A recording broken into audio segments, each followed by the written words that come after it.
વિસાવદરની બેઠકને લઈને જેમ આપણે ભૂપતભાઈ અત્યારે રાજીનામું આપ્યું છે, બેઠક ખાલી થઈ છે એમએલએ ની, તો હવે જે રીતે આપણને ખબર જ છે કે વિસાવદરમાં આપણે પાટીદારનું પ્રભુત્વ બહુ વધારે પડતું છે. તો અત્યારે અમારા સોર્સથી અમને એવું જાણવા મળ્યું કે આપ તરફથી 3 ચહેરાઓ જે જાહેર કરવામાં આવ્યા, એકમાં આપનો પણ ચહેરો છે. તો પાર્ટી તરફથી આપને કોઈ જવાબદારી સોંપવામાં આવી છે?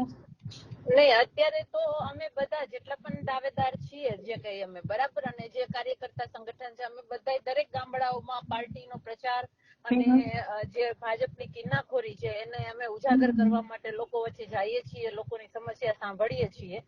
અત્યારે તો સંઘર્ષ જે કરીએ છીએ એ સંઘર્ષ અમે વિસાવદર વિધાનસભામાં કરીએ છીએ કે ભાઈ આમ આદમી પાર્ટીની સીટ હતી તો પાછી આમ આદમી પાર્ટીને મળવી જોઈએ, અને હવે ઉમેદવાર તરીકેની જાહેરાત પાર્ટી કરે ત્યાર પછી આપણે કહી શકીએ કે આ ઉમેદવાર છે.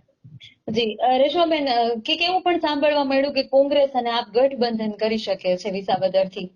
હા, લોકસભામાં અમારી 2 સીટ ઉપર ગુજરાતમાં ગઠબંધન થઈ ગયું છે, એની તો ઓફિશિયલ સત્તાવાર જાહેરાત થઈ ગઈ છે, અને વિધાનસભાની પણ ટૂંક સમયમાં થશે.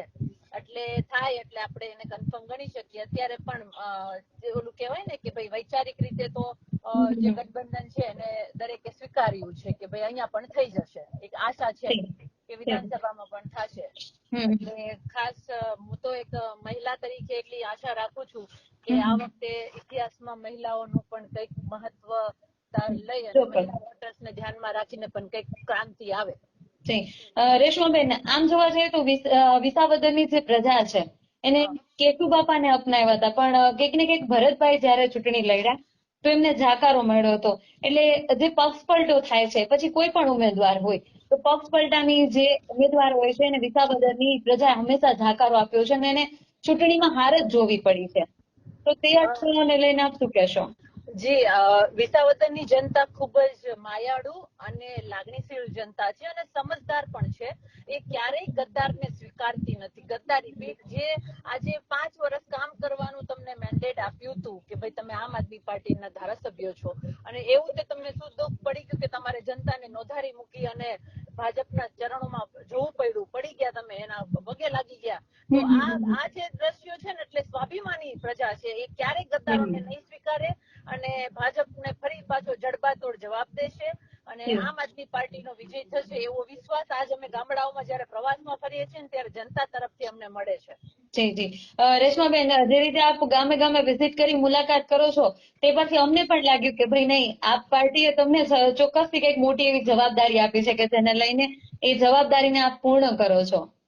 નહીં, ચોક્કસ. એક રાજનીતિમાં મહિલા તરીકે 50% વોટર્સ આપણા છે, મહિલાઓની સમસ્યાઓ છે, તો આમ આદમી પાર્ટી મહિલા સન્માનને ખૂબ જ સારી રીતે સમજે છે અને એમના જે પ્રશ્નો છે એને વાચા આપવાનો મને મહિલા પ્રમુખ તરીકે પણ, જે ગુજરાત પ્રદેશ પ્રમુખ તરીકે જે મોકો મળ્યો છે એનું મારે જવાબદારીપૂર્વક હું વહન કરું છું. અને એક સૈનિક તરીકે હું લોકો વચ્ચે જાઉં છું, મહિલાઓને મળું છું. મહિલાઓ પણ ખૂબ જાગૃત છે અને કહે છે કે આ વખતે આપણે ભાજપને પાડી દેવું છે. ચોક્કસથી, પણ જે રીતે આપણે આખી રણનીતિ જોઈ કે 2022માં ખૂબ સારી રીતે આપ જીત્યું ખરું, પણ થોડીક ટર્મ પૂરી થઈ અને ભૂપતભાઈ ભાયાણીએ જે પક્ષપલટો કર્યો, તો ચોક્કસથી હવે આપ માટે એક ચેલેન્જિંગ વિષય છે કે એવો મજબૂત ઉમેદવાર એમને ઉતારવો પડશે કે જે પક્ષપલટો ન કરે, કે જે શાસક પક્ષ છે તેમાં પક્ષપલટાની નીતિને ન અપનાવે.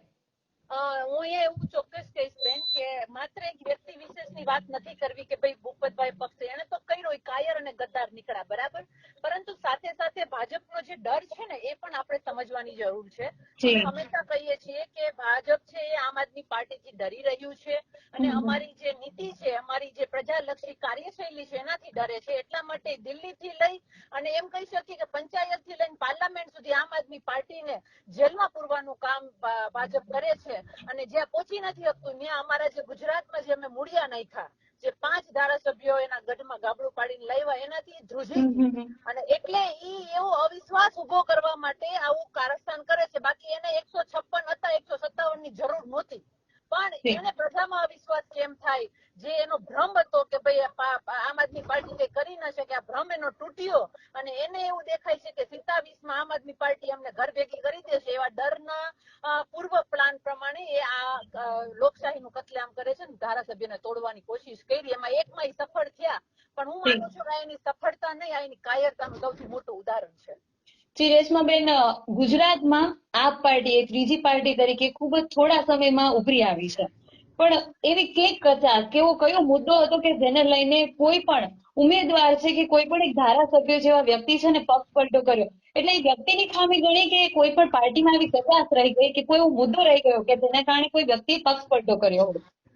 હું એવું ચોક્કસ સ્વીકારીશ કે આમ આદમી પાર્ટી કોઈ રાજકીય પક્ષો, રાજકીય માથાઓથી બનેલી નથી, સામાન્ય વર્ગથી બનેલી પાર્ટી છે. ખૂબ જ ભોળા કાર્યકર્તાઓ છે.